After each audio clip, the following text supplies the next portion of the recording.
жетістікке жету үшін бізге үш даму керек. Бірінші даму рухани даму, екінші даму физикалық тұрғыдан даму, үшінші даму ментальды, яғни санамызды дамыту. Егер осы үшеуі баланста қатар жүріп дамымаса, онда бәрі бекер. Мысалы үшін біз рухани дами береміз, физикалық және санамызды дамытуды ұмытып кетеміз. Ол кезде біз не болады? Дінге тәуелділік болады, дінге фанатизм болып кетеміз, діннің фанатизм ұсынып отырамыз жан-жағымызға, дінмен манипуляция жасап. Басқа жағы ақсап қалуы мүмкін. Одан кейін рухани дамымай тек қана физикалық жағынан дамысақ тоже болмайды. Денсаулығымыз мықты, тәніміз әдемі, түрімізде бір мін жоқ, бірақ бізде тәкаппарлық өсіп кетуі мүмкін. Мен әдемімін, менің телом, денем, мүсінім мінсіз деп тәкаппарлық болып кетуіміз мүмкін. Сол сияқты, егер де тек қана саналық тұрғыда миымызды ғана дамыта берсе, қалған екеуі ақсап кетсе, тоже болмайды. Сондықтан да бізге жетістікке жетудің ең үлкен правиласы ол үш даму: рухани, жанның дамуы, тәніміздің дамуы және де сананың дамуы. Осы үшеуі туралы мен жіктеп бүгін айтамын. Мен осы үш бағытта қалай дамып жүрмін, соны мысал келтіремін. Және де Брайан Трейси бар, Брайан Трейси деген бүкіл әлемдегі миллионерлердің ұстазы, өзі де миллионер. Сол кісінің жетістікке жетудегі 21 құпиясын, 21 ережесін мен айтып беремін. Ол 21 ереже мен 2017 жылы ма 18 жылы оқыған болатым. Сол кезде туын немене далбасалап кеткен деп ойладым да, сол 21 жетістіктің құпияларын оқыған кезде. Ал қазір мен соны өміріме енгізе бастадым. Маған түсінікті болды. Сол 21 ереже мен қалай өміріме енгіздім және де қандай нәтиже көрдім, соны сіздерге айтып беретін боламын. Ең бірінші рухани даму арқылы жетістікке жету. Рухани дамуды әркім әртүрлі түсінеді. Біреулер ойлайды ол дін деп, біреулер ойлайды намаз оқысақ қана рухани өсеміз, орамал тақсақ рухани өсеміз деп ойлайды. Ал на самом деле рухани өсу дегеніміз ол Алла тағаламен жақсы байланыс құру. Рухани даму деген адамның көркем мінезі, тәкаппарлықтан алыс болу, Алламен мықты байланыс орнату. Осы рухани байланыс. Жаңа Олег Тарсунов айтады ғой, егер мұқтаждықтан арылғың келсе, онда служение дейді, қызмет ет дейді. Қандай адамдарға қызмет қыл. Қолында байлығы бар, ақшасы бар адамдарға қызмет қыл дейді. Сен сол кезде байлардың унижение дейді ғой, тәкаппарлығын, унижениесін, мінезінің ауырлығын бәрін көтересің, бірақ сен мұқтаждықтан тамақ, киім барлығы сенде болады деп. Ол мысал келтіреді, Меншиковты мысал келтіреді. Петр Первыйға жаңағыдай служение жасады и осылай мұқтаждықтан құтылды. Ең соңында бар Меншиковтың өзі де бай болды деп, әскерін, Петр Первыйдың әскерін басқарды деп. Бәріміз де дәл қазіргі уақытта наемный, жалдамалы жұмысшы болып жұмыс істеп жүрміз. Ол көбіміз жұмысқа барамыз, бастығымыз бар, оларға служить етеміз, олардың көңіліне шығуға тырысамыз. Сөйтіп біз айлық аламыз, мұқтаждығымызды жабамыз. Бұл жеткіліксіз етеді бізге. Бұл бізге аздық етеді. Біз еңбекпен қоса дамуымыз керек, үздіксіз дамуымыз керек. Рухани даму дегеніміз Алламен байланыс орнату. Алламен байланысты бүкіл әлемдегі адамдар Алламен байланыс орнатуға тырысады. Әртүрлі дін бар. Біз мұсылманбыз, біз Аллаға қалай жақын боламыз? Біз мұсылманның 5 парызын орындау арқылы жақын боламыз. Тек қана намаз емес. Намаз оқу бізге парыз етілген, намаз оқимыз. Намаз оқу арқылы Алла тағалаға жақын боламыз, байланыс орнатамыз. Дұға, намаздан бөлек уақытта дұға оқуға болмайды деген заң жоқ. Намаздан бөлек уақытта дұға оқимыз. Мен мысалы әрбір істі бастардың алдында дұға оқимын, дұға оқимын. Мен өміріме енгізген ең үлкен практика бұл: не істесем де Алланың разылығы үшін істеу, Алла үшін істеу. Адамдар үшін, нәтиже үшін, ақша үшін, балам үшін, күйеуім үшін, біреудің мақтау сөзі үшін, біреуге бірдеме дәлелдеу үшін істемеу деген нәрсені мен үйрендім. Барлығын Алла үшін жасауды. Ол енді ең үлкен жұмыс болды менің өмірімдегі. Бұлай тілмен айту оңай, мен осыны Алла үшін жасаймын. Алланың разылығын алу үшін мен осы тірлік жасаймын. Қазір эфирге шығып қыздарға бір күшті кеңес айтамын, Алланың разылығы үшін деп. Тілмен айту оңай. Ал бірақ мына жерімде, ішіңде сенің жаңағыдай ақша табуым керек, баюым керек, бір жетістік болу керек, адамдар мені мойындау керек деген пиғыл тұрса, онда ол сіз Алла үшін жасағаныңыз емес. Сізде демек Алламен байланыс дұрыс орнамаған. Сіз Алла тағаланы эксплуатировать етесіз да, өзіңіздің жаңағыдай ақша табуыңызға қатты қиналып тұрсаңыз, балаңыз алып тұрса, бір нәрсе қажет кезде ғана Алланы еске аласыз, ал қалған уақытта ұмытып кетесіз да. Бұл болмайды. Алламен байланыс орнату күн сайын күнделікті әдет болып кету керек. Не бір іс бастарда, мысалы дәрет алатын кезде мен міндетті түрде Алланың разылығы үшін дәрет алуға ниет еттім. Тамақ істейтін кезде Алланың разылығы үшін тамақ істейтін, үй жинайтын кезде, любой мелочь нәрсе істейтін кезде Алла тағаланың разылығы үшін, Алла үшін істеуді мен әдетке айналдырдым. Сол кезде менің ішімде спокойствие, расслабленность болады. Ал егерде мен бір істі адам үшін, күйеуім үшін, енем үшін, басқа үшін деп істесем, онда менде жанымда жанталас, тревожное состояние деген болады. Ал ол состояние разрушает. Ол бізге қажет емес ол состояниелер. Сол үшін бірінші понимание дейді ғой. Бірінші түсініп алыңыздар, одан кейін әдетке айналдыруға, подражание, жаңағыдай еліктейсіздер, бір мысалы мен бүгін дәл қазір бәрін Алла үшін істеңіздер деп айттым, соны сіздер ертеңнен бастап қой істеп кетейін деп ол бірден өмірге ене қалмайды. Оған әдетке айналдыру үшін үйрену керек, еліктеу керек. Понимание, подражание дейді ғой. Бірінші түсінесіз, сосын еліктейсіз. Сөйтіп барып ол бірте-бірте сіздің өміріңізге ене бастайды. Мен де осыны бір ұстаздан естідім.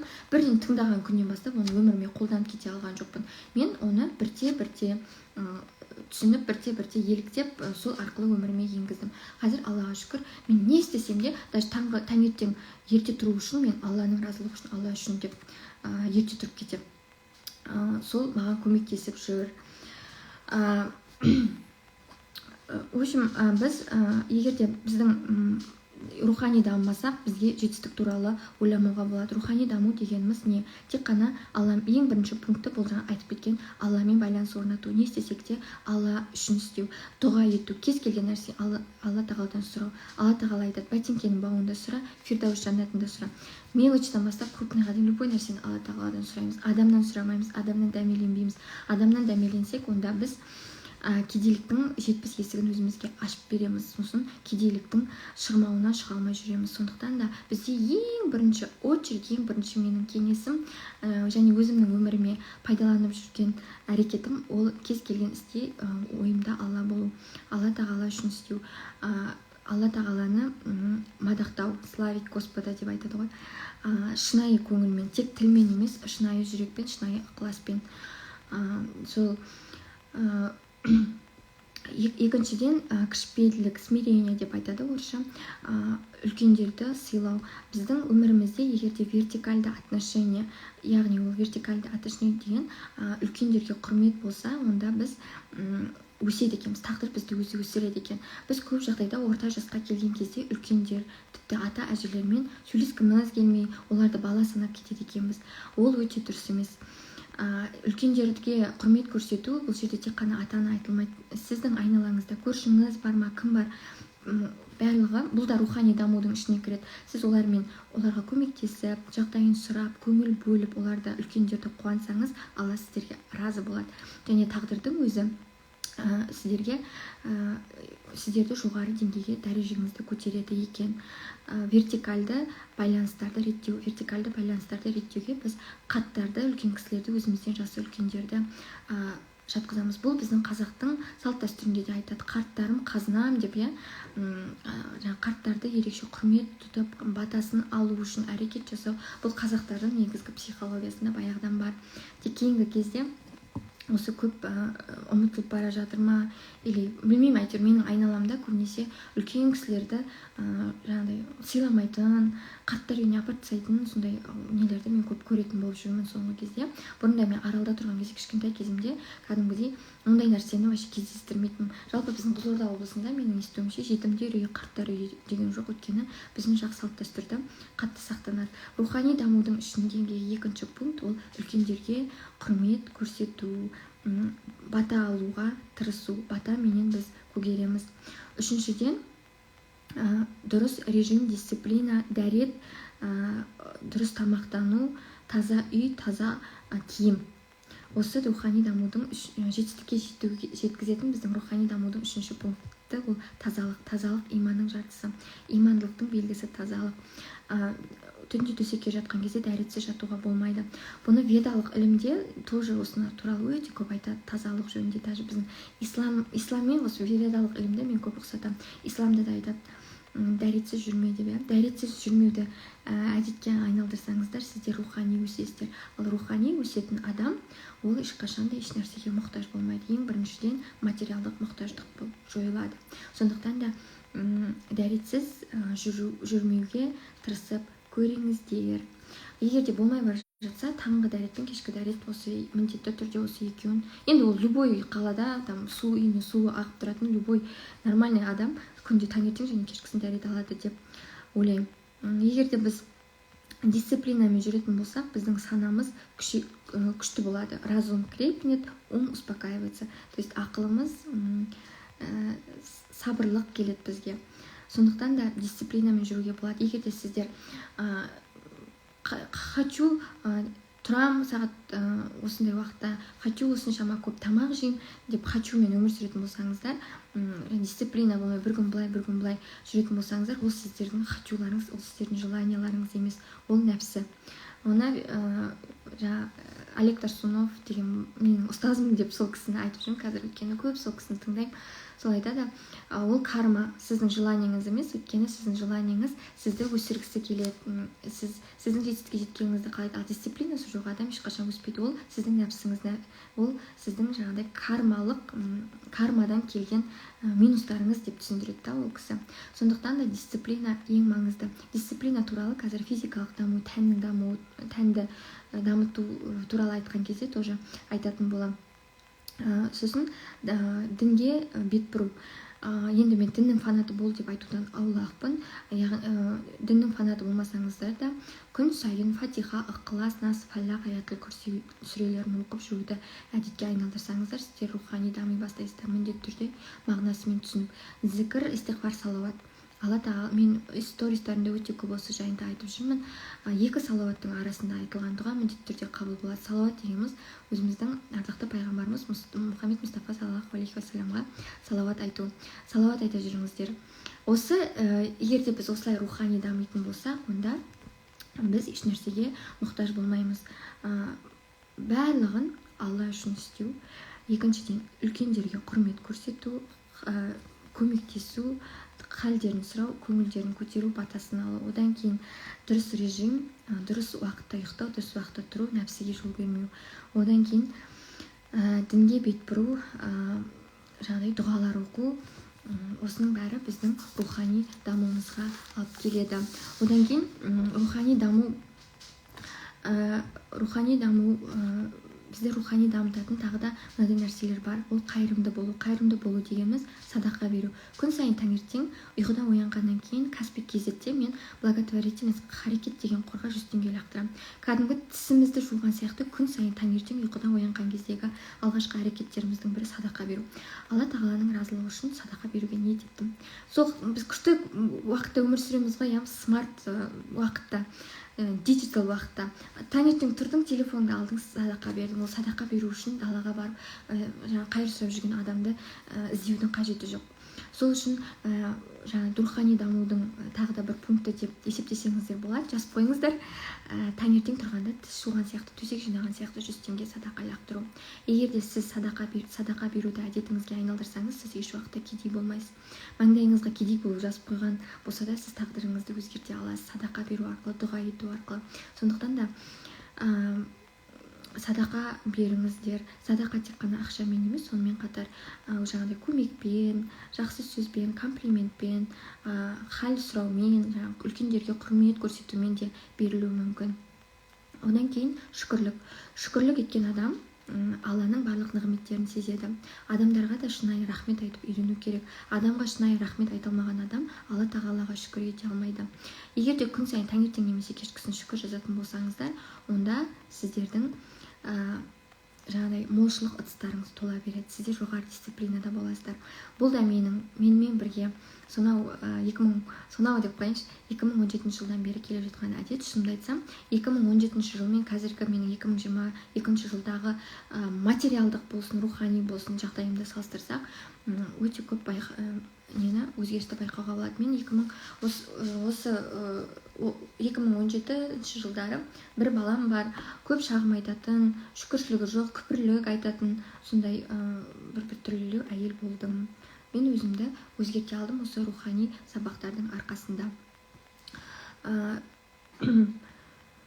Негізі біз білмегеннен емес, осының бәрін сіздер білулеріңіз мүмкін теориялық тұрғыдан, бірақ практикада іс жүзінде күнделікті өмірлеріңізге қолдана алмай немесе ұмытып кетіп жүрсіздер. Сол қазіргі уақыттағы ең үлкен проблема білмеу емес, білгенді іске асыра алмауы. Сондықтан да ертеңнен бастап прям осыларды білесіз ғой, сіз соның бәрін іске асырып кетіңіздерші. Бірден ештеңе өзгере қоймайды, но бірте Алла тағала сіздің жолыңызды ашады, сіздің мұқтаждықтарыңызды азайтады. Мұқтаждық деген ол жаман нәрсе емес. Мысалы, бір нәрсеге мұқтаж болу, егер адамда барлығы болып еш нәрсеге мұқтаж болмаса, ол Алла тағаланы ұмытып кетер еді. Біздің мұқтаждығымыз да, барлық нәрсе Алла тағаладың, біздің мұқтаждығымызда да негізі Алла тағаланың даналығы бар. Мысалы, мен блогер болдым, барлық жақтан маған ұсыныс келіп түсіп жатыр, бәрі маған ақша предлагать етеді. Менің уақытым жоқ, ана бәрінің ұсынысын қабылдап, ақшаны алып, керемет болып байып жатсам, менде уақыт болмауы мүмкін. Мен Алла тағаланы ұмытып кетуім мүмкін. Сондықтан да мұқтаждықты ол жаман нәрсе деп қабылдамау керек. Керісінше, Алла тағаланың бұл жерде даналығы бар. Менің өзгеруіме, жақсы болуыма бұл үлкен жаңағыдай мүмкіндік деп қарау керек. Менде жоқ, анада бар деп аздан кешке дейін өкпелеп отырсаңыз, онда ол Құдайға күпірлік еткен болып есептелінеді. Ал ол күпірлік еткен деген ол өте үлкен ауыр күнә. Алла тағаланың сынағы да ауыр болады күпірлік еткен адамға. Сондықтан да садақа мен шүкірлікті күн сайынғы әдетіңізге айналдырсаңыз, сіз ешқашанда кедей болмайсыз. Негізі біздің дінімізде бай болу құпталады. Бай болу жаман емес. Тек біздің түсінігіміз әртүрлі. Кез келген нәрсеге қандай атау бересің, саған солай қызмет етеді. Мысалы үшін, көбіміз бала күнімізден ақша туралы көптеген негативті сөздер естідік. Біздің санамыз 5%, бейсанамыз 95% әрекет етеді. Біздің өмірімізде көптеген қабылдап жатқан біздің шешімдеріміз бессознаниядан келеді, бессознаниядан. Түп санадан келеді. Түп санамыздың бәрінде бізде ақшаға дұрыс емес атау бар. Мысалы, көбіміз ойлаймыз, ақша көп болса адам құтырады, ақша көп болса адам менсінбей кетеді, ақша көп болса жаман боламыз деген нәрселер толып тұр біздің бейсанамызда. Сондықтан да өмірде соған біз подтверждение ала береміз. Ақша жаман емес. Ақша жетістікке жету ол жақсы, қайырымды боласың, Алланың разылығы үшін істейтін істерің көбейеді. Осындай установканы біз бессознаниямызға жазып үйренсек, онда өмірде соған подтверждение табамыз. То есть ақша бізге оңай келетін болады. Егерде біздің тіліміз, өзіңіз күні бойы бақылап көріңізші, сіздің аузыңыздан ақшаға қатысты қандай сөздер көбірек шығады. Бұрын мысалы мен өмір жетпейді, бәрі қымбаттап жатыр, әйтеуір бірдеме алайын десем, үнемі ақша болмай қалады. Осындай сөздерді мен көп айтатын болдым. Сосын мен оқи келе түсіндім, менің аузымнан шығып жатқан сөздердің барлығы менің өмірімді 95% басқаратын бессознаниямдағы информациялар. Мен олардың менің өмірімді басқаруға мүмкіндік бергім келмейді дедім да, мен установкалармен жұмысты бастадым. Сол кезде менің сөзім дұрысталды. Яғни мен ақша жоқ деп айтпайтын болдым. Жақындарым біреу, мысалы мамам, әпкелерім біреу, ақша жоқ, жетпейді деп айтатын болса, айтпаш, пожалуйста, айтпаш деп мен оларды да үйрете бастадым да. И нәтиже, кез келген жақсы амалдан жақсы нәтиже болады. Негізі тек ниетті дұрыстап, жақсы амал етуге тырысу керек. Сондықтан ақшаға дұрыс атау беруді үйренейік. Ақша көп болса құтырып кетпейміз. Ақша көп болса жаман болып кетпейміз. Ол тек қана біздің бір жерден алып алған установкаларымыз, убеждениелеріміз. Ақша туралы жаман ойды доғару керек. Егер де ақша туралы жаман ойыңыз болмаса, сіздің тіліңіз де дұрысталады. Ал сіздің тіліңізден шығып жатқан әрбір сөз ол дұға болып есептелінеді. Адам жанында періштелер жүріп, соны қабыл етіп қойса, сіз азынан кішкене ой жоқ, ақша жоқ, ақша болса да жоқ деп айту біздің әдетіміз болып кеткен ғой. Өйткені біздің миымыз, санамызда сондай установкалар жатыр. Кейбір ақша кедейлік көрмесең ақшаның қадіріне жетпейсің деп айтатындар да көп. Мысалы біздің үлкендеріміз көп айтады, ол да просто установка. Ақшаны кедейлік көрмей-ақ ақшаны қадірлеуге болады. ақша деген зор мүмкіндік, ақша деген әдемі сапалы өмір деген сияқты установкалар біздің өмірімізге өте қажет. Сол кезде ақша бізге жақсы жағынан қызмет етіп бастайды. Рухани даму туралы түсіндіңіздер, ниет пен амал Алла арқылы жасалу керек, орындалу керек. Ауыздан шыққан әр сөз дұға, дұғамызға абай болайық. Эмоция кезінде, мысалы, күйеуіңізбен ұрсып жатқан кезде, енеңізбен ұрсып жатқан кезде, сіз қандай сөздерді көп айтасыз? Мысалы, мен бұрында күйеуіммен ұрсып жатқан кезде ақша туралы сондай негатив сөздер көп айтып қоятынмын. Қазір мен күйеуіммен қанша ұрыссам да, жаман эмоцияның жетегінде тұрсам да, мен ақша туралы жаман нәрсе айтпауға тырысам. Уже өзімнің ойымды өзім басқарып үйрендім. Сіздерге де солай кеңес берем. Ақша туралы жаман нәрсе айтудан сақтаныңыздар. Садақа, шүкірлік әдеттеріңізге, өмірлік әдеттеріңізге енсе, онда сіздер ешқашан кедей болмайсыздар. Осыны мен тағы да айтқым келеді. Екінші физикалық даму, физическое развитие деп айтады ғой орысша. Ол біздің тәнімізді дамыту. Біз таңнан кешке дейін жата берсек, біздің бойымызда ешқандай қуат, энергия көздері болмайды. Движение керек. Движение қай кезде алады? Движение, таңғы уақытта движение, ол біздің күні бойға денемізге энергия азық болады. Ал энергия Алла тағаладан тек ризық, ақша сұрай бермей, бір уақыт энергия сұрап қойыңыздар. Өйткені ақша энергиясы көп адамға құмар келеді. Біздің энергия таңғы уақытта бізде көп энергиямен зарядталуға біздің мүмкіндігіміз бар. Ал біз бұл уақытта не істейміз? Көбіміз ұйықтап жатамыз. Күн тұрмай тұрып, күн қазір Алматыда 6-дан 5 кеткенде ма, солай оянады, көтеріледі. Сол 6-дан 5 кеткеннен бұрын оянып алып, Алла тағалаға дұға жасап, сол оянған күннің энергиясын алатын болса, онда бізде күні бойына жақсы энергия болады.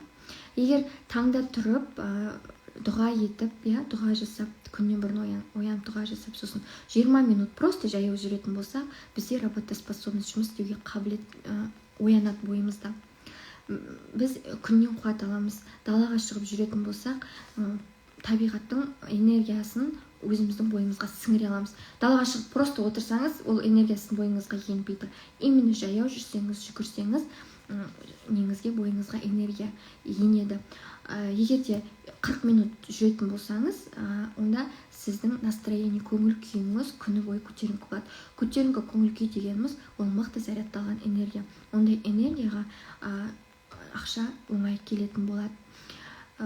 Және де күн сайын әдетке айналдырсаңыз, жаяу жүруді, онда сіздің денсаулығыңыз дұрысталады. Физикалық даму деген осы қозғалыс. Біз күні бойы жұмыстамыз, бала-шаға бар, тамақ істеу керек, үйдің шаруалары бар, бірақ осы қозғалыстар таңғы уақыттағы жүруге ешқашан жетпейді. Сондықтан да менің сізге кеңесім, мен өзім бүгін ұйықтап қалдым, бірақ стористарынан көріп жүрсіздер ғой, таңертең тұрып мен 2 сағат уақытымды жүгіруге арнаймын. Стадион бар, үйдің қасында, мен стадионда жүгіріп жүрмін. 10 минут жүгіріп жүрмін. Өмір бойы, енді мен өмір бойы жүгіремін деп өтірік айтпай қояйын. Көп жүгірмегеннен мен деп ұрсылдап қаламын да, сол үшін жаймен бастап жүрмін. Осы жазда бастадым мен бұл практиканы. И уже нәтиже, мен бұрында жүгірмеген кезде түстен кейін маужырап ұйқым келе беретін. Қазір таңертең жүгірсем, мен түстен кейін ұйқым келіп маужырамаймын, бірақ түстен кейін жарты сағат сүннет ұйқым бар, өзімнің ұйықталатын, соны міндетті түрде ұйықтап аламын. И таңғы уақытта жүгіргеннің пайдасы өте зор. Ең бірінші сізге энергия береді, күні бойы энергиялы болып жүресіздер. Работоспособность, жұмыс істеуге қабілет пайда болады. Егер сіз офис жұмыскері болсаңыз, таңертең жұмыстан бұрын осылай жүруді әдетке айналдырсаңыз, вообще күшті болады. Сіздің жұмыстағы өнімділігіңіз артады. Ең мықты сотрудник боласыз. Мен по часовой стрелке жүгірем. Бұл да менің рухани ұстазымның маған берген кеңесі. Егер де по часовой стрелке, сағат тілінің бойымен жүгіретін болсаңыз, дейді, сіздің өміріңіз солай реттілікпен әдемі болып өзгере бастайды. Ал егер сағат тіліне қарсы жүгіретін болсаңыз, онда сізде кедергілер көп болады. Үнемі сіз кедергілерге қарсы жүретін боласыз, дейді. Сол үшін өмірімізде көп кедергі болмас үшін таңертең сағат тілінің бойымен жүгіріпті әдетке айналдырайық. Бұл біздің физикалық дамуымызға жатады. Егер физикалық дамуымызда өз деңгейінде болса, онда біздің өмір сүру сапамыз жақсарады, мұқтаждығымыз азаяды, жетістікке оңай жететін боламыз. Андай не айтқан ғой, эксперимент емес. В общем, мынадай зерттеу болған. Өмірде почтальондар, пошта таситындар адамдардың денсаулығы басқа адамдардың денсаулығына қарағанда әлдеқайда жақсы екен. Және олар ылғи да позитивті көңіл күйде жүреді. Неге? Өйткені олар почта тасиды, күні бойы почта хат, хабар, газет, журнал тасып жүреді.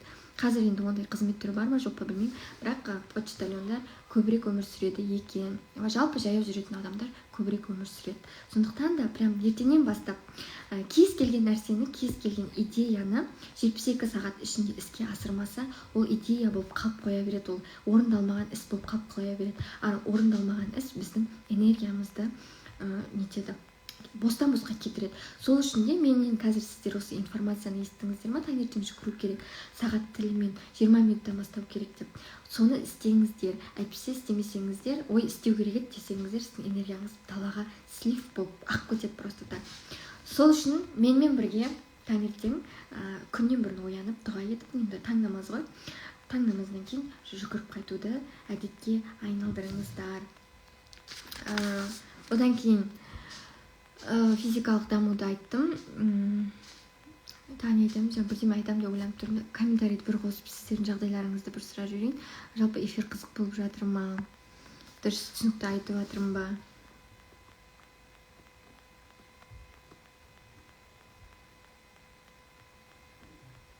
Қыздар, қалай болып жатыр эфир?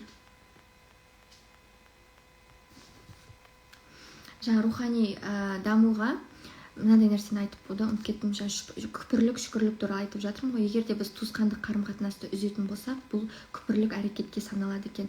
Өйткені туыстарды, жақындарды бізге берген Алла тағала. Егер де біз солармен қарым-қатынасты үзіп тастайтын болсақ, онда біз Аллаға қарсы келіп жатқандаймыз, біздің ішімізде реніш болуы мүмкін. Алла тағала сен маған туысқандарды бермедің, сол үшін олармен араласпай қойдым деген сияқты күпірлік бар болып есептелінеді. Сондықтан да бұл күпірлікті қойып, туыстармен ара қарым-қатынасты жаңғыртуды әдетке айналдыру керек.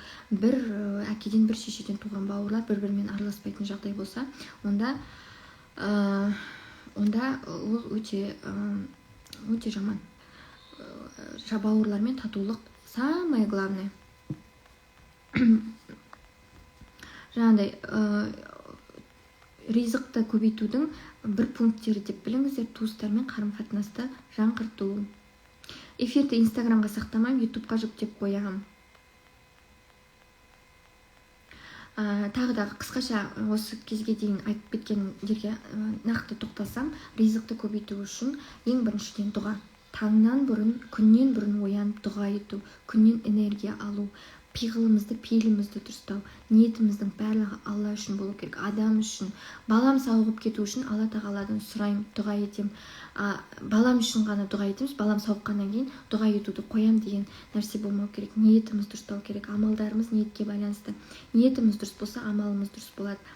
Әрекетімізді осылай дұрыстауымыз керек. Барлығы Алла үшін болу керек. Егер де Алла үшін болса, біздің ішімізде тревожный состояние болмайды. Егер де өзіміз үшін, нәтиже үшін болса, біздің ішімізде арпалыс болады. Садақа беру, шүкір етуді әдетке айналдыру. Қыздар, дауыспен ештеңе істей алмадым, қатты сөйлеп отырмын. Міне өзіме бүйтіп жақын қоймасам. Сананы дамыту арқылы жетістікке жету. Егер де біздің миымызды басқара алатын болсақ, миымызды дұрыс программалайтын болсақ, онда жетістікке жетеміз. Миды дұрыс программалау, ол установка убеждениелермен жұмыс. Біздің миымыз 95% бейсанада жазылған ақпараттар біздің өмірімізді басқарады деп айттым. Ол ақпарат, менің жасым қазір 31 дейма, 31 жыл бойы менің кинодан, әке-шешемнен, окружениемнен, социумнан барлық жақтан алған ақша туралы информацияның барлығы менің миыма установка болып жазылды. Мысалы, менде осы күнге дейін ақша қолдың кірі, ақша көбейсе адам құтырып кетеді, ақша көп болып кетсе адам бір-бірін менсінбей қалады деген установка болды. Мен оны ол установкалармен жұмыс істеп өзгерттім. Ол енді ұзақ жұмыс, ол установкалармен жұмыс, сананың дамуы, ол өте серьезный тақырып, өте ұзақ жұмыс. Оны мен жаңа қазір өте ауқымды жоба жасап жатырмын, ақшалы ару деген. Сол жерде ішкі күйді реттеуден бастап мимен жұмыс, миды дұрыс программалау, барлығы сол жерде айтылады. Бүгін мен поверхностно айтып жатырмын, бірақ соның өзінде көп информация беруге тырысып жатырмын ғой. Установка убеждениелермен жұмыс жасау өте маңызды. Егер де сіздің айттым ғой, қандай атау бересіз, қандай қызмет жасайды деп айтасыз, сол болады деп. Мысалы, ақша қолдың кірі деп сондай тұжырымда болсаңыз, сіз сондай наным сеніміңіз болса ішіңізде, онда солай ақша сізге солай қызмет қылады. Ақша қолдың кірі болып, кір болып сіздің қолыңызда жаңағыдай ақша қолдың кірі дейді ғой, кір болып ақша сіз ақшадан бессознательно ғой, ол қолдың кірі, одан тез надо избавиться, одан тез құтылу керек деген сияқты әрекетті сіз бессознательно жасайсыз. Сөйтіп біз көп ақшамыздың көбін сливаем керек емес нәрсеге, өйткені біздің ойымызда ақша қолдың кірі. Бізде даже біз айтамыз ғой, түс көрдік, түсімде туалет көрдік, туалеттің ішіндегі заттарды көрдік деп айтамыз ғой. Туалет көрсең, значит, ақша дейді. Ол да дұрыс емес установка на самом деле. Демек, ақша сенің миыңда ол туалет сияқты лас нәрсе. Демек, сенің бессознание саған айтады, ақша ол туалет, одан быстрее надо избавляться. Солай біз молды солды ақшаны шашып жүрміз. Ал ақша есепті жақсы көреді. Осы жерде маған қатты ұнайтын Брайан Трейсидің 21 секрет деген 21 ереже, 21 құпия ақшаны. Сіздерге қазір бірінші естіген кезде, может естіп те жүрген шығарсыздар, ол бір өте банальный далбаса әңгіме сияқты болып көрінеді, бірақ сіздер оны өміріңізге қолданған кезде нәтиже көре бастайсыздар. Ведь не зря Брайан Трейсиді айтады миллионерлердің ұстазы деп. Сол сияқты енді Брайан Трейсидің 21 ақша жетістік құпиясын айтып жіберейін. Қысқа нұсқа айтам, негізі ол бір целый кітап, неде ютубта да аудиолар бар, орыс тілінде, қазақ тілінде вообще жоқ аудио. Барлығы 1 сағаттық аудио, шыдамдарыңыз жетпеуі мүмкін, кітапты оқуға да уақыттарыңыз жоқ. Сондықтан мен осы жерде тез айтып кетейін. Брайан Трейси айтады, ең бірінші жетістікке жетудің ең бірінші құпиясы ол по-крупному армандау. Ірі нәрселерді армандау. Егер де сіз ірі нәрселерді армандай алмасаңыз, онда сіз өміріңізде жетістік болмайды деп ойлай беріңіз. Стартовая точка, сіздің бастау нүктеңіз, жетістікке қарай жүретін бастау нүктеңіз, ол сіздің армандарыңыздан басталады. Қазақтарда да айтады ғой баяғыдан, армансыз адам қанатсыз құспен тең деп. Қанатсыз құс болмаңыздар, үлкен нәрсені армандаудан қорықпаңыздар. Мысалы, мен бүйтіп армандайтында, әйтеуір бір үй болса, бір бөлмелі үй болса, жаңағыдай Алматының бір қалқаман бір жағынан бір арзандау бір үй, әйтеуір өзімнің үйім болса. Ал қазір мен Есентай Ситида үйім болса деп армандаймын. Сол арман мені әрекетке итеретін осы арман. Стартовая точка ең үлкен армандар. Сондықтан бүгіннен бастап по-крупному ірі армандауды үйреніңіздер. Одан кейін мечтайте о чем-то восхитительном деп өзі айтады ғой Брайан Трейси. Одан кейін мақсат қойып, үнемі мақсатыңызды, жаңағы арманыңызды мақсатқа айналдырып, мақсатты ойлап жүріп әрекет ету. Егер де сіз мақсатыңызды ұмытып кетіп, қалай болса әрекет ететін болсаңыз, онда сіз жетістікке келе жатқан жолдан бетіп тайып кетесіз. Сондықтан да үнемі біз не үшін жазу керек деп айтады, мақсатты үнемі жазу керек. Чтобы сіздің миыңызда үнемі жазған нәрсе мида, қолмен жазылған нәрсе мида тұрып қалады, мидан кетіп қалмайды, суы бақ кетпейді. Сондықтан да мақсатты жазу керек және үнемі әрекет кезінде мақсатты ойлап жүру керек. Мынадай упражнение 10 цель, бұл менікі емес, Брайан Трейси айтады, 10 мақсатты жаз дейді, бір жылға, 12 айға 10 мақсатты жаз, числосын жаз, және де мақсатты жаз дейді. Осындай айға дейін осыға мақсат орындалу керек, осы айға дейін осы мақсат орындалу керек, және де күн сайынғы әрекет ету кезінде сол мақсаттарды естен шығарма деп айтады. Содан кейін үшінші ережесі жетістікке жету. Жауапкершіліктің барлығын өзіңе ал, мүлдем ешнәрседен ақталма. Мысалы, бізде ақша жоқ, өйткені мен үйде баламен отырмын, ешқайда шыға алмаймын, өйткені мен күйеуім сондай. Ақталу, сылтау айту, оның барлығы сіздің жетістікке жететін жолыңызда тоже бөгет болатын сіздің қасиеттеріңіз. Сондықтан да бар жауапкершілікті өзіңізге алыңыз. Күйеуіңіз болса да, жаңағыдай сіз үшін ақша табатын адам жақыныңыз болса да, сіз үшін жетістікке жететін адам болса да, барлық жауапкершілікті өзіңізге алуыңыз. Критиканы тоқтатыңыз. Критиканы тоқтатқан кезде үнемі критика айтпайтын болсаңыз, сіз автоматически жауапкершілікті өзіңіз алатын болып сезінесіз. Сол кезде сіз жетістікке жететін жолдан тайынбайсыз. Жауапкершілікті өзіне алып үйренген адамда автоматически предпринимательское мышление, кәсіпкерлік ой-сана қалыптасады екен. Ал кәсіпкерлік ой-сана қалыптасқан кезде сіздің әрекеттеріңіздің барлығы нақты болады. Одан кейін сіз өзіңізге шын мәнісінде не ұнайды, сол нәрсемен айналысыңыз. Мысалы, мен сіздерге қазір мынадай сұрақ қояйын, бірден жауап беріңіз. Бірінші келген жауап ол сіздің бессознанияңыздан, яғни мышлениеңізден келетін жауап. Егер де ертең сіз 100 миллион теңге тауып алсаңыз, дәл бүгін айналысып отырған ісіңізбен айналысар ма едіңіз? Қандай жауаптарыңыз бар? Бірінші келген жауап. Егер сізге ертең 100 миллион теңге ақша біреу әкеп берсе, сыйласа, сіз дәл бүгін айналысып жүрген ісіңізбен айналысар ма едіңіз? Егер де дәл бүгін, мысалы, сіз торт пісіріп жүрсеңіз, бірақ егер ертең 100 миллион теңге әкеп берсе біреу, бірақ сіз торт пісіруді жалғастыра берсеңіз, демек сіз өзіңізге ұнайтын, шынайы ұнайтын іспен айналысып жатырсыз деген сөз. Ал егер де сізге ертең 100 миллион теңге біреу әкеп берді, сіз бүгін айналысып жүрген ісіңізді бірден тоқтатып тастасаңыз, демек сіз бүгін өзіңіздің сүйікті ісіңізбен айналысып жүрген жоқсыз. Не жоқ деген жауаптар келіп жатыр. Значит, сіздер өздеріңізге ұнайтын іспен айналысып жүрген жоқсыздар. Егер де өзіңізге ұнайтын іспен айналысып жүрген болсаңыз, онда сіз міндетті түрде жетістікке жетесіз. Өзіңіздің ала берген қабілетіңізді шыңдайтын іспен айналысуға бар күшіңізді салуыңыз керек екенсіз. Одан кейін бесінші, стремиться к совершенству дейді. Мінсіз әдемі етіп жасауға тырысыңыз. Не істесеңіз де әдемі жасауға тырысыңыз. Өзіңіздің ісіңізде күшті болуға, ең мықтысы болуға тырысу керек. Ол үшін күн сайын өзіңіздің ісіңізге қатысты бір қабілетті, бір навык дейді, бір қабілетіңізді шыңдап отыруыңыз керек. Мысалы, торт пісіресіз ба, күн сайын бір қабілетіңізді, тортқа қатысты бір қабілетіңізді шыңдап. Торт күн сайын істей берген адам бір күні 3-ярусный, 4-ярусный торттар істеп кетеді. Мысалы, мен баяғыда торт істеп жүрген кезімде күнделікті шынығудың арқасында мен бір күні кәдімгідей қолдан фигуралар, неше түрлі аңдардың, три кота, щенячий патруль деген сияқтыларды мастикадан жасайтын дәрежеге жеттім. Мен мектепте оқығанда пластилиннің еңбек сабағынан түк мүсін, даже бір, не знаю, оп-оңай нәрсені жасай алмайтын мен күн сайын шыңдалу арқасында, күн сайын торт пісіре берудің арқасында мен щенячий патрульдегі иттерді қолмен істей алатындай дәрежеге жеттім.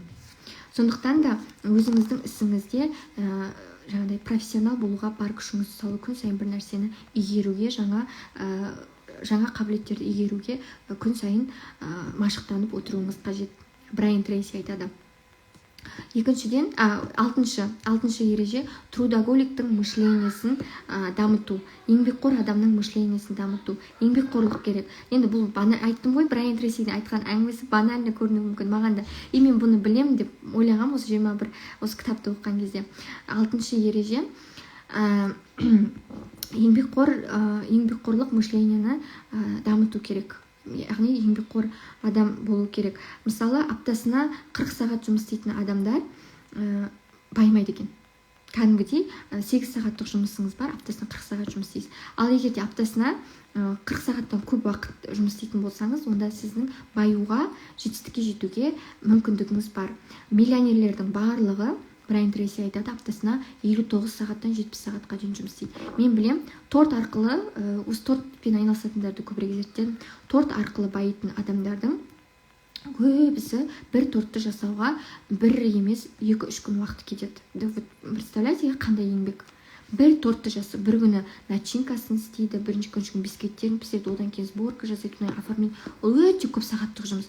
Сонша сағаттық жұмысқа олар өте аз ақша алуы мүмкін. Бірақ та ол сол еңбектен ләззат алады және де өзінің қабілетін шыңдайды. Күндердің бір күнде ол сол торттың арқасында үлкен миллиондар табуы мүмкін. Сол сияқты менің киім сататын туысқаным бар. Азынан кешке дейін киіммен айналысады, кешкісін эфирде отырады, күні бойы барахолкада жүреді, кешкісін эфир, түнде жаңағыдай WhatsApp арқылы клиенттермен вообще ұйықтамайды да, өте көп жұмыс жасайды. Ал қазір ол миллионер кәдімгідей. Ол миллионер и демалып жүрді. Өйткені ол кезінде аптасына 40 сағат жұмыс істесе, ол 59-дан 70 сағатқа жұмыс істейді. Брайан Трейси осыны айтады. Аптасына көбірек жұмыс істейтін адам, ол міндетті түрде бай болады дейді. Сосын 7-ші ереже, үнемі сіз қай бағытта жұмыс істейсіз, қай бағытта кәсібіңіз бар, сол бағыт бойынша күн сайын бір нәрсе оқу, әйтеуір бір нәрсе оқу. Оқымаған адам ешқашан байымайды. Магия утра болсын, қандай жетістік туралы кітаптардың любойын ашыңыз, күн сайын таңертең тұрып, жарты сағат уақытыңды оқуға арна дейді. Мен күн сайын жетістік туралы, психология туралы, Луиза Хей болсын, Брайан Трейси болсын, Роберт Кийосаки, Саид Мұратова кім бар, соның бәрінен бір сағат обязательно оқимын.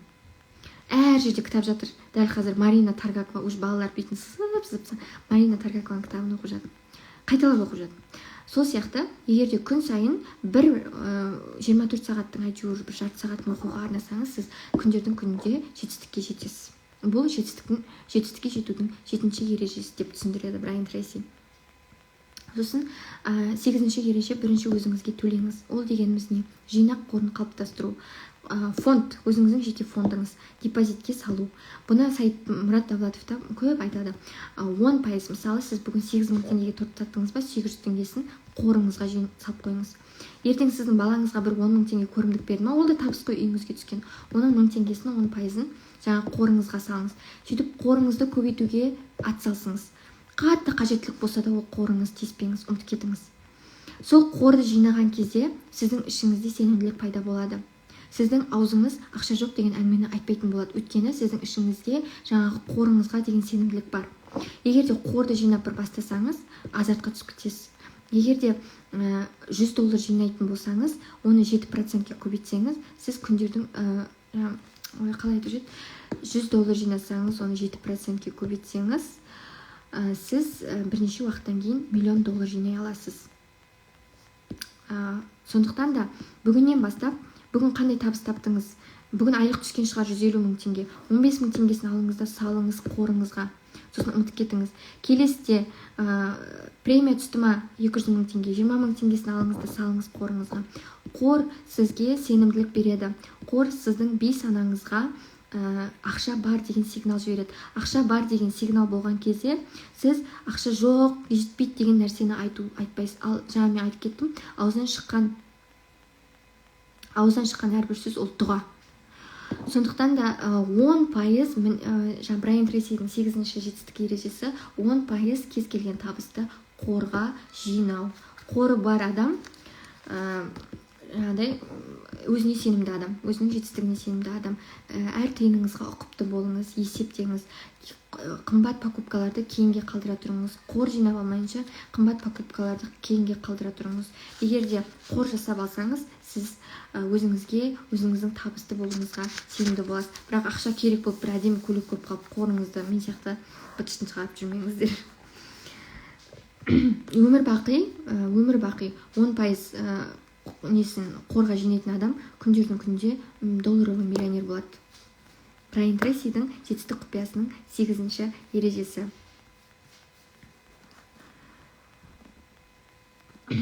Қор жинау үшін алдымен қарыздан құтылу керек. Сіздің қарыздарыңыз болса, онда қарыздан құтылыңыз. Қарыздан құтылу үшін четкий цель керек. Четкий цель болмаса, қарыздан құтылу мүмкін емес. Бір айға емес, бір аптаға шығындарды жоспарлау керек.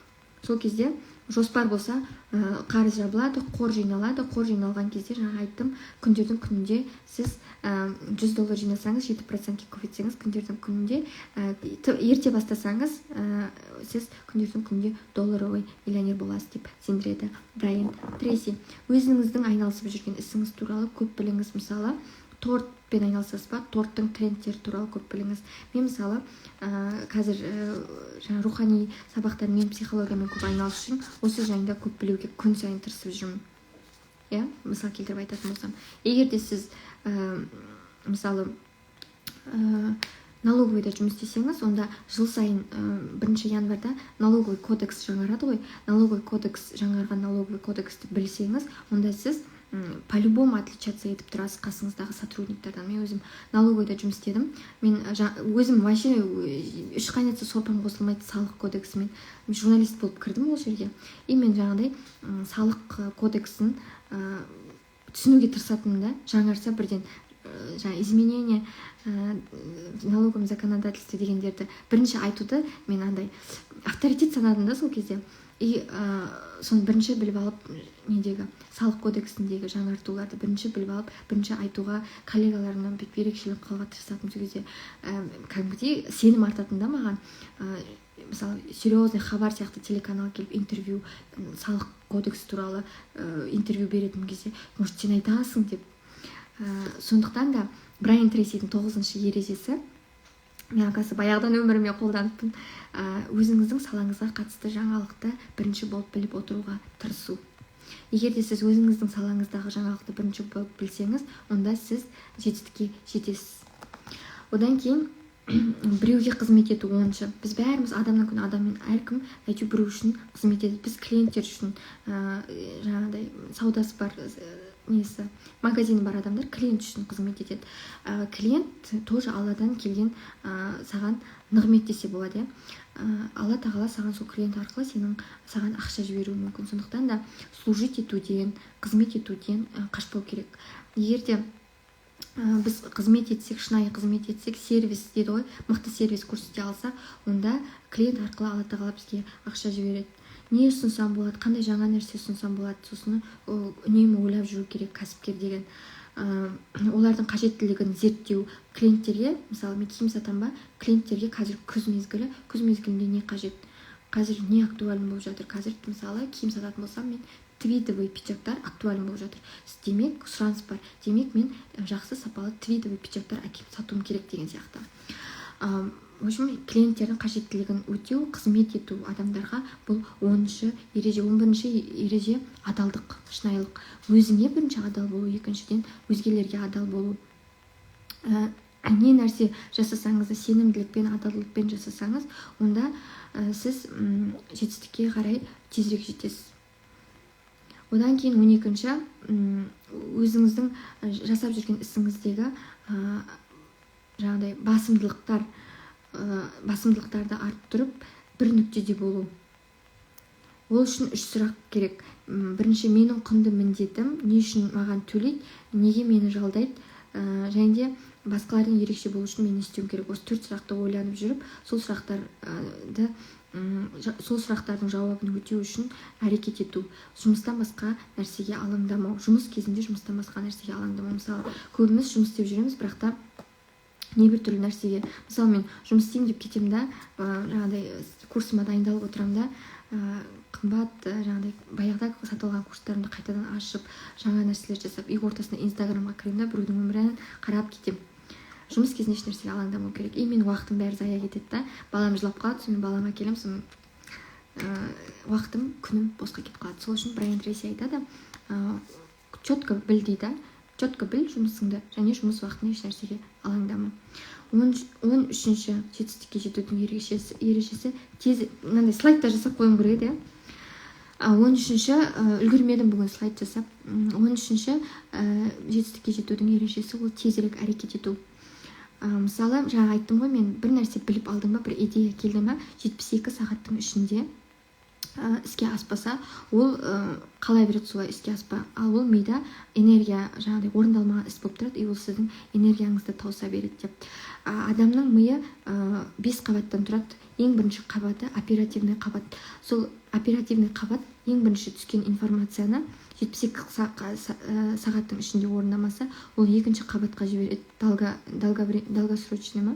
Әйтеуір кейін орындаймын деген қабатқа. Ол жаққа түскеннен кейін ол әрекет орындалмауы мүмкін. Сондықтан да оперативный қабатқа түскен кезде мидың тез орындап тастау керек. Өткенде мысалы, менде мынадай түннің ортасына жатып, мынадай идея келді маған, киім дүкенін ашу деген. Белгілі бір бағыттағы киім дүкенін ашу деген. Ой, ана идея маған ұйқы бермеді. Кәдімгідей неше түрлі идея келіп, неше түрлі мүмкіндіктер ашылып, сол түні вообще ұйықтай алмадым мен. Одан кейін келесі күні мен соны істеймін деп жүрдім. одан кейін уже 72 сағат өткеннен кейін жаңа түнімен ұйқы бермеген менің идеям уже бір жаққа улетучиваться етіп кетіп қалып жоқ болып кетті. Қайда кетті білмеймін. Сол күйінше ол идеям менің орындалған жоқ. Өйткені оперативный жаңағыдай слойға түскен кезде мен хотя бы бір әрекет жасауым керек еді. Киім мысалы киім сататын дүкен ашам дедім ба, ол үшін мен хотя бы бір поставщикке звондап сөйлесіп қоюым керек еді.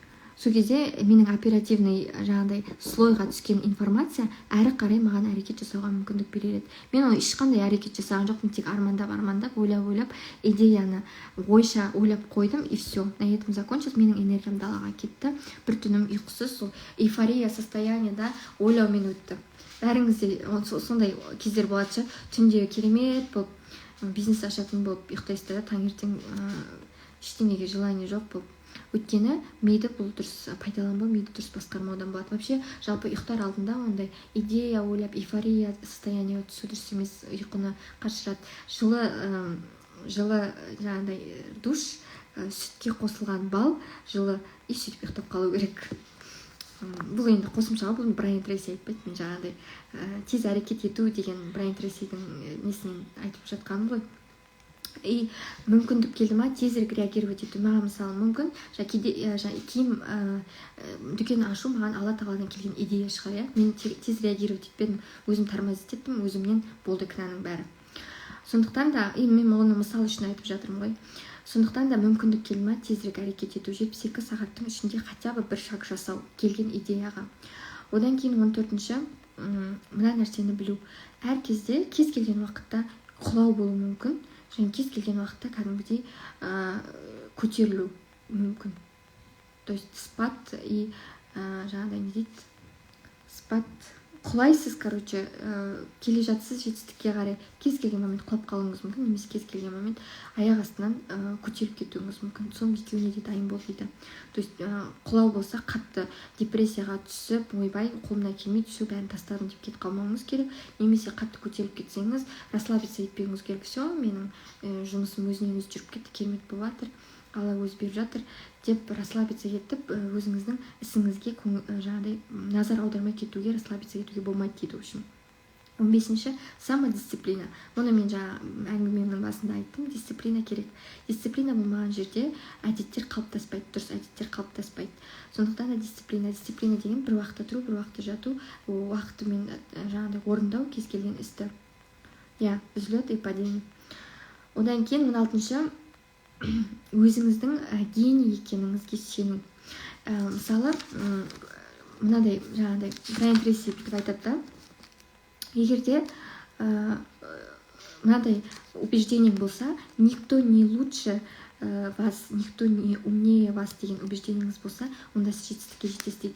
Біздің көбімізді тормозить ететін, ой, мен не істеймін, оны істеп, менен бұрын істеп жатқандар көп, ой, мені қайтсын олар, менен күштілер, менен мықтылар, менен ақыллылар бар деген установка бізді тормозить етеді. Сондықтан да 16-ші ереже өзіңіздің гений екендігіңізге сену. Жаңағыдай ешкім сізден мықты емес, ешкім сізден ақылдырақ емес. Сіздің де услугаңызға, сіздің қызметіңізге, сіздің тауарларыңызға мұқтаж, соны алатын адамдар по-любому болады. Сондықтан да никто менен ешкім ақылдырақ емес, менен ешкім мықтырақ емес деген убеждениеңіз болу керек. Менде де мысалы осындай рухани даму жағына, жетістікке жету туралы, әйелдерге арналған пайдалы курстар жасау туралы мен көп жылдар бойы ойланып жүрдім, иә. Бірақ мен ойладым, ой, мықты коучтар тұрғанда менің курсымды кім алады, менің курсым вообще кімге керек, мен деген мұндай ақылды емеспін ғой деп ойладым. Оказывается, менің де курсымды алатын адамдар бар екен. Сондықтан да осы Брайан Трейси айтады, өзіңіздің гений екендігіңізге іштей сеніңіз дейді. Қабілеттеріңізді біледі. Ешкімді қабілетсіз қылып Алла тағала жаратпаған. Бәрінде әйтеуір бір қабілет бар. Я қыздар ютубқа сақтап қоямын. 17-ші ереже 85% жетістіктің жетістік сіздің ортаңызға, жетістіктің 85% сіздің ортаңызға байланысты. Сіздің ортаңыз дұрыс адамдардан болу керек. Жетістікке ұмтылған адамдармен көбірек қарым-қатынас жасасаңыз, сіз де жетістікке ұмтыласыз. Жетістікке ұмтылған адам міндетті түрде жетістікке жетеді. 18-ші ереже денсаулықты күту. Денсаулықты күтпесеңіз, ешқандай да жетістік болмайды. Мен жаңа физикалық даму кезінде айттым, таңертең денсаулықты күтуді таңертең тұрып почасовой стрелка жүруден, жүгіруден бастаңыз. 10 000 шаг жасаудан бастаңыз. Денсаулық барлық бизнесмендер, миллионерлер, кез келген миллионердің несін қараңызшы, биографиясын, бәрі таңертең жүгіреді. Бәрі таңертең күннен бұрын оянады. Көбісі медитация жасайды, көбісі йогамен айналысады. Неге? Өйткені олар жетістікке жету үшін денсаулықты күту керек, физикалық даму маңызды деп есептейді. 19-ші ереже шешім қабылдап үйрену. Ойланып толғана бермей, мысалы бір конкретный бизнесіңізде, ісіңізде, кәсібіңізде конкретный шешім қабылдау керек па? Бүгін былай ойлап, ертең былай толғанып, ана ауылдағы адамдармен ақылдасып жүргенде уақыт өтуі мүмкін. Сондықтан да кәсіпкер үшін, жетістікке жететін адам үшін тезірек шешім қабылдау маңызды. Одан кейін 20-ші сәтсіздік қай кезде келеді, оны күткен кезде келеді дейді. Сәтсіздікті күтпеу. 20-ші ереже сәтсіздікті күтпеу. Ойламау. Менің осы күн сайынғы әрекеттерімнің нәтижесі сәтсіздік деп ойласаңыз, сіз сол сәтсіздікті міндетті түрде қарсы аласыз. Сондықтан да егер де сіз бір жетістікке жетем деп әрекет етіп күн сайын әйтеуір бір іспен айналысып жүрген болсаңыз, онда сәтсіздік туралы ойламаңыз. Дайын болыңыз, бірақ ойламаңыз. Взлет падениеге дайын бол дейді ғой. Бірақ ол туралы ойлаудың қажеті жоқ. Егер сәтсіздікті ойлайтын болсаңыз, оған энергия бересіз, ол сізге міндетті түрде келеді. 5 минуттан кейін бітірем. 21-ші есік жапшы, пожалуйста. 21-ші ереже ол өзіңіз үшін ешқашан берілмеймін деп шешім қабылдау. Алған бетіңізден қайтпау. 21-ші ереже. Мысалы, мен көп алған бетімнен қайтқан кездерім болды. Мысалы, бір баяғыда үйге келетін киімдер дүкенін аштым да, сосын алған бетімнен қайттым. Ол ешқандай жетістік әкелген жоқ маған. Сондықтан да алған беттен қайтпау. Бір нәрсе бастадыңыз ба, алған бетіңізден қайтпау. В общем, Брайан Трейси айтқан жетістіктің 21 ережесі осы. Мен сіздерге кеңес берем. Егер де жетістікке жеткілеріңіз келсе, Бодо Шеферді оқыңыздар, Брайан Трейсиді оқыңыздар, және міндетті түрде Саидмұрат Давлатовтың мына 2 кітабын оқыңыздар. Сосын менің стористарымды қарап жүріңіздер. Менің стористарым жай ғана лайфстайл емес, көбінесе жақсы керекті ақпараттар айтып жатады. Таңертең жүгіру, мотивация беріледі. Сондықтан бүгін мен 1 сағат тоқтамай сөйлеген нәрселерден хотя бы кішкене бір әдетке айналдырсаңыз бір нәрсені, онда сіз уже жетістік жолында деп есептей беріңіздер. Сұрақтарыңыз болса қоя беріңіздер. Мен жақын арада ақшалы ару деген өте үлкен ауқымды курс өткізуге дайындалып жүрмін. Мен қазір жалғыз емеспін, менің үлкен командам бар, мықты эксперттер шақырып жатырмыз. Ол жерде бәрі болады. Жаңағыдай миды программалау айттым ғой, мимен көп жұмыс істеу керек. Жетістікке жету үшін, ақшалы болу үшін мимен көп жұмыс істеу керек. Сол мимен конкретно қандай жұмыстар жасау керек. Кәдімгі таңертең жетістікке жету үшін күн сайын таңертең жасалатын 8 ритуал бар. Сол 8 ритуалды мен курсымда айтам. Қаржылық сауаттылық болмағаннан, қаржылық сауаттылықтың бір ғана пунктін айттым, ол қор қалыптастыру 10% деген, 10% откладывать ету деген. Қаржылық сауаттылыққа қатысты нақты кәдімгідей тапсырмалар, жаттығулар, практикалар беріледі. Күн сайынғы әдеттер беріледі. Одан кейін ішкі күйді реттеу. Мен айтам ғой, ішіңізде үнемі критика болса, көңіл толмаушылық болса, онда сіз ешқашан байымайсыз. Егер ішіңізде разылық болса, шүкіршілік болса, онда сіз ешқашан кедей болмайсыз деп айттым ғой. Сол іштегі критиканы алып тастап, разылық күйге ену үшін қандай әрекеттер жасау керек. Сол дұғаларды араб тілінде оқимын мен. Дұға тез жатталынады негізі. Фатиха, Иқлас, Нас, Фалақ, Аятул Курси, Каусар сүрелерін, Аятул Курси аят қой. Соны жаттап алып, күн сайын айтып жүрсеңіздер жақсы боласыздар. Зікір, салауат, истихфар. Сосын не айтайын деп жатыр едім. Сосын кәдімгі инструменттер беріледі. Қазіргі таңда не актуальны сол инструменттер, мысалы блогерлік арқылы ақша табу мүмкін. блогер қалай блогер болуға болады. Менің курсымда сол жайында айтылады. SMM кәдімгі техникалық сабақтар болады. Қалай подписчик жинау керек, қалай охват өсіру керек, инста-магазин ашу үшін нені ескеру керек, инста-магазин қалай құрылады, қалай инста-магазинге адамдар тарту, солар болады. Продажа әлі ашылған жоқ, мен жай просто айтып кетіп жатырмын да қандай жоба дайындап жатқанымды. Одан кейін маркетплейстер қазіргі таңда осы үйде отырған қыз келіншектер үшін Wildberries, Kaspi.kz және Trendyol сайттары арқылы, осы сайттарды білу арқылы ақша табуға болатыны туралы сабақтар болады. Ол мен өтпеймін, оны арнайы эксперт, осы салада жақсы жетістікке жетіп жүрген эксперт шақырылды. Сол эксперт өткізеді. Мен өзім Trendyolдан зат заказ беріп жүрмін. Және де қазір мен Қытайдың сайттарын үйреніп жатырмын. 1688, Taobao, Pinduoduo деймін, сондай сайттарды үйреніп жатырмын. Бірақ ол сайттар болмайды бұл курста. Мен өзім үшін үйреніп жатырмын. В общем, қазір біз мүмкіндіктер заманында өмір сүреміз. Вообще ешқандай мүмкіндікті қалт жіберуге біздің хақымыз жоқ. Қолымызда интернет бар, телефон бар, смартфон бар, мегабайт бар. Соның бәрін біз біреудің өмірін, біреудің тойын, біреудің бірдеңесін көріп отыруға жұмсай беретін болсақ, біз ешқашан байымаймыз. Сондықтан да онлайн заманды пайдаланып, маркетплейстер арқылы ақша табуды мен осы сабағымда үйретемін. Мен үйретпеймін, эксперт үйретеді. Жоқ, YouTube туралы, монетизация туралы айтылмайды. Мен YouTube'ды өзімнің кайфым үшін ашып қойғанмын. Мен жалпы не нәрсе істесем де айттым ғой, мысалы қазір мен эфирге шығып отырмын. Эфирге мен Алла тағаланың разылығы үшін шығып отырмын. Бұл сіздерге өтірік болып көрінер, тілім айтып тұрған болып көрінер, бірақ шын мәнісінде мен даже үйде тамақты Алланың разылығы үшін жасауды үйренген адаммын. Сіздерге де соны әңгімемнің басында кеңес бердім ғой. Любой нәрсені Алланың разылығы үшін жасаңыздаршы. Егер де адам өзі үшін жасаса, страдает. Алла үшін жасаса, не страдает. Осы формула. Сосын, общем, менің мақсатым үйде отырған қыз келіншектерге онлайн арқылы табыс табуды үйрету. Оған ең бірінші миды дайындау керек, мышлениені дайындау керек. Содан кейін нақты инструменттер берілу керек. Полный, мысалы, ешқандай өтірік жоқ та, мысалы, Wildberries'те сауда жасау үшін сен бүгін Wildberries'қа кірдің, ертең миллиондап ақша таппайсың. Ол жерде ИП ашасың. ИП-ға ай сайын ақша төлеп отырасың. По-любому вложение керек. Сен складқа жіберіп, Wildberries'ке товарларды жібересің да, оның ақшасын күтесің, кейде бір ай күтіп қалуы мүмкін. Сондай нәрселердің барлығы ол жерде айтылады.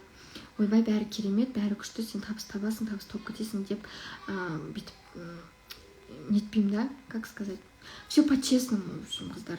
Брайан Трейсидің 17-ші несі ғой, 11-ші ережесі адалдық. Адалдық болса жетістікке жетесің дейді ғой. Сондықтан да шынайы, шын айтайын, Wildberries'тің өте көп минустары бар. Оның барлығы курста айтылады. Kaspi.kz то же самое.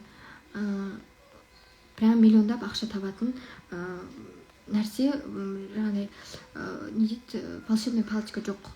Бәрі әсте-әсте бірте-бірте. Wildberries, Kaspi.kz то же самое. Ол жерге бүгін тіркелдің, ертең миллиондаған ақша табасың деген жоқ. Ол жерде бәрібір вложение бар. Кіріс кірмей, шығыс шықпай кіріс жоқ дейді ғой. Бәрі по-любому вложение керек, по-любому кіріс шығыс болады. Сол қыздар айтқым келгені сіздерге сұрақтар болса, обратная связь болса,